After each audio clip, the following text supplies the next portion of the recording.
بص اعمل سيف للفيديو ده. في 3 دقايق هنعرف قاعدة سهلة وبتتكرر كتير قوي في الفرنسي، رغم كده بتحتسوا فيها رغم ان هي سهلة قوي. في 3 دقايق بس هنخلصها. جاهزين؟ يلا بينا. لما ابدا لو عملت السيف للفيديو، لو ما عملتليش فولو اعمل لي علشان هنزل قواعد وهسهل عليك المنهج جدا. يلا بينا. لما اشوف في نهاية الكلمة او تي انطقها ايه، بس كده. حرفيا اي كلمة هتقابلك اخرها او تي هنطقها ايه. عامل ايه حرفيا ايه. شاليه، كوبليه، كلها كلمات اصلا احنا بنستخدمها في مصر بس هي اصلا فرنسيه. طب زي ايه بقى؟ يلا ناخدهم بالترتيب. اول حاجه لو انا عايزه اقول حروف، الفا بي. الفا بي اخرها او تي انطقها ايه. عايزه اقول لون موف، فيولي. موف فيولي اخرها او تي انطقها ايه. شقه، شاليه، شاليه اخرها او تي انطقها ايه. دايما بنقول شغلي كوبليه، هي اصلا كلمه فرنسيه بتتنطق كوبليه. كوبليه اخرها اوتي انطقها ايه. عايزه اقول احط لعبه، يضع لعبه. يضع مي لعبه جوي. يضع لعبه مي جوي. مي جوي. مي جوي اخرها اوتي انطقها ايه.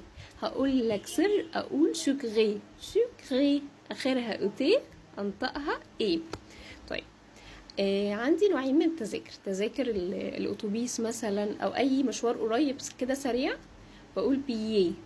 طب لو تذكرة حجز كبير، حتى لو اتوبيس بس حجز كده مسبق وبميعاد معين وسفر، تيكي.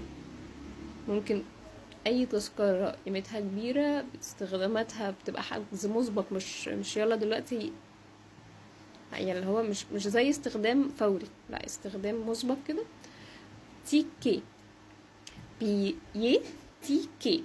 طيب دايما بنقول عايز او عايزه. بنات عايزه بوكي، هي اصلا كلمه فرنسيه بتتنطق بوكي. بوكي اخرها اوتي انطقها ايه. كلنا عارفين بوكي دي اصلا بنستخدمها بس هي اصلا كلمه فرنسي.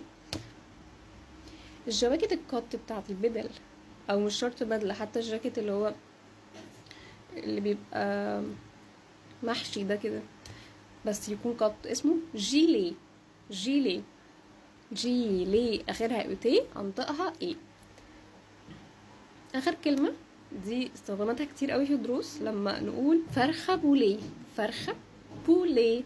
بولي اخرها اوتي انطقها ايه. بس كده. دي كده كل الكلمات اللي بتتكرر معانا في القطعه والدروس بتاعتنا اللي اخرها اوتي انطقها ايه. لو وصلت لحد هنا بقى متنساش اللايك، الفولو، عشان اول ما انزل دروس بتتكرر معايا في منهجي وفي اللغه كتير بطريقه سهله كده ومبتاخدش وقت توصل لك على طول. au revoir mes amis.